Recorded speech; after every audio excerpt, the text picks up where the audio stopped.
Hello, my name is Henry Thrun, and this week's Torah portion is Bamidbar, or in the wilderness. My plan is to start a series with this commentary. This series is going to look at the formation of the Israelites around the tabernacle and what we can learn from it in regard to spiritual warfare. Today's commentary will be an introduction and lay some groundwork for the series. I'll explain what led me to this topic, starting with the beginning of this portion in Numbers 1, verse 1. Now Yahweh spoke to Moses in the wilderness of Sinai, in the tabernacle of meeting, on the first day of the second month, in the second year after they had come out of the land of Egypt, saying, So after they escaped Egypt, the congregation of Israel was traveling in the wilderness before entering the promised land. In the past, we've presented commentaries and sermons about how the Exodus from Egypt is an allegory of the Christian life. The picture on this slide is from one of them available on my YouTube channel. The slavery in Egypt in the Exodus represents slavery to sin in our spiritual lives. The Exodus through the wilderness represents escaping sin and living the Christian life. Then entering the promised land represents entering heaven at the end of the age. Today's portion involves instructions for during the Exodus wilderness, so I'm going to try applying spiritual lessons from it to our Christian walks today. As we continue, we see Numbers 1 is about the first census of Israel. Verse 2, take a census of all the congregation of the children of Israel, by their families, by their fathers' houses, according to the number of names, every male individually, from 20 years old and above, all who are able to go to war in Israel. You and Aaron shall number them by their armies. So notice the language in verse 3. They took a census of all able to go to war. They were numbered by their armies. This type of language continues in this portion. Throughout Numbers 1, each time a tribe is listed with their number, it's always all who are able to go to war. They all have a very similar format to this. Verses 20 through 37 itemize the sons of Israel and specify the census count of men 20 and above who are able to go to war. If we go and going to the end of chapter 1, verse 51, and when the tabernacle is to go forward, the Levites shall take it down, and when the tabernacle is to be set up, the Levites shall set it up. The outsider who comes near shall be put to death. So between traveling, the congregation would stop and set up camp. The children of Israel shall pitch their tents, everyone by his own camp, everyone by his own standard, according to their armies. God instructed them to set up around the tabernacle. And notice in verse 52, they were set according to their armies. And this type of language continues into chapter 2, where God instructed everyone where to reside relative to the tabernacle. Verse 1, and the Lord spoke to Moses and Aaron, saying, Every one of the children of Israel shall camp by his own standard, beside the emblems of his father's house. They shall camp some distance from the tabernacle of meeting. On the east side, toward the rising of the sun, those of the standard of the forces with Judah shall camp according to their armies. And Nahshon the son of Amminadab shall be the leader of the children of Judah, and his army was numbered at 74,600. And this continues. In Numbers 2, it lists the sizes of the armies of every tribe as each is placed around the tabernacle. This was a major reason I decided to look at spiritual warfare with this portion, because the focus of criteria of the census and the positioning of the Israelites in these two chapters was that of warfare. Let's look again at verse 3. It stood out to me that God specifically mentioned the placing of Judah was toward the rising of the sun. Every morning, when the Israelites were settled in the wilderness, the sun would rise on the tribe of Judah. I believe this indicates that we can learn lessons from this portion that will apply to our daily lives and our daily spiritual battles. I think this will make more sense as we go in the series. Now let's go through the positions. Here's a diagram I got from Wikipedia of the encampment of Israelites showing the tabernacle in north, south, east, and west in the same orientation we see on maps. This will give us a visual of what God lays out in this portion. Here we see Judah placed on the east, as we just read in verse 3.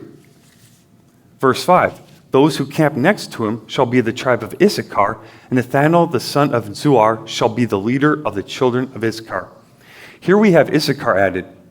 The Wikipedia diagram places them north of Judah, but the text doesn't specify that, at least not in this portion. It just says Issachar is next after Judah. Verse 7, then comes the tribe of Zebulun, and Eliab the son of Helon shall be the leader of the children of Zebulun. Verse 7 says, then comes, which along with the previous verses gives the impression of a line that would be Judah, then Issachar, and then Zebulun. You can see the diagram doesn't order them like that, and that's not necessarily how they were positioned. They could have been in a triangle formation or something else. What the Bible does specify is that these three tribes were all to the east of the tabernacle. And if we continue, verse 9, all were numbered according to their tribes of the forces with Judah, 186,400. These shall break camp first. Here in verse 9, it groups all three tribes as being the armies of Judah. Along with the language used here, the math adds up that the number of all three tribes combined is 86,400. That's why Judah is all capital letters on the diagram, to show that these three tribes were considered the armies of Judah in particular. And the rest of chapter 2 groups the remaining tribes in the same way. Here's a chart I put together from Numbers 2. We just looked at the three tribes in verses 3 through 8 in the top three rows here, Judah, Issachar, and Zebulun, all on the east and all being grouped as armies of Judah in verse 9. The next three rows, verses 10 through 15, show the tribes who resided south of the tabernacle, Reuben, Simeon, and Gad. They were all grouped together under Reuben in verse 16. Verses 18 through 23 list the tribes who resided to the west, Ephraim, Manasseh, and Benjamin, with the armies grouped under Ephraim in verse 24. And finally, verses 25 through 30 list the tribes who resided to the north, Dan, Asher, and Naphtali, with the armies grouped under Dan in verse 31. And here's the diagram updated with all the tribes. Like we went over with Judah, the portion doesn't specify the exact positions among each of the groups of three. Like with Judah, the diagram puts the army leader tribes in all capital letters: Judah, Reuben, Ephraim, and Dan. As we just looked at in the table, Numbers 2 lists them by starting with the east, and then going clockwise to the south, then the west, and ends with the north. Now, Numbers 3 talks about how the Levites were to serve at the tabernacle. It also includes where they were supposed to reside relative to the tabernacle. Verse 17, these were the sons of Levi by their names, Gershon, Kohath, and Merari. Verse 23, the families of the Gershonites were to camp behind the tabernacle westward. Verse 29, the families of the children of Kohath were to camp on the south side of the tabernacle. Verse 35, the leader of the father's house of the families of Merari was Zuriel, the son of Abihail. These were to camp on the north side of the tabernacle. And verse 38, moreover, those who were to camp before the tabernacle on the east, before the tabernacle of meeting, were Moses, Aaron, and his sons.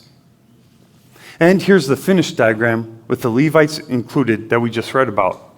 The priest here being Moses and Aaron and his sons. So how can we learn about spiritual warfare from this? In the book of Genesis, as each of the sons of Israel were named, the reason and meaning for their names was given.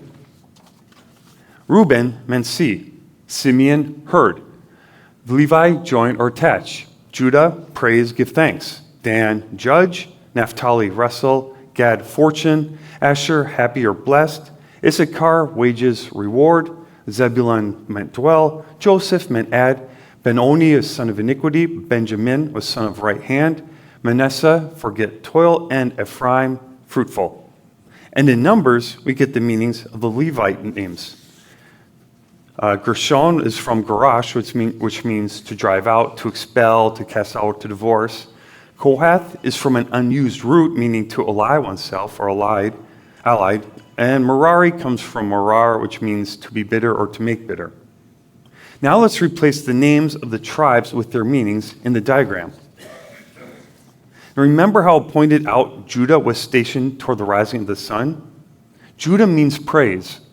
So we can potentially apply the principle that we should start each day by praising God to help us in spiritual warfare.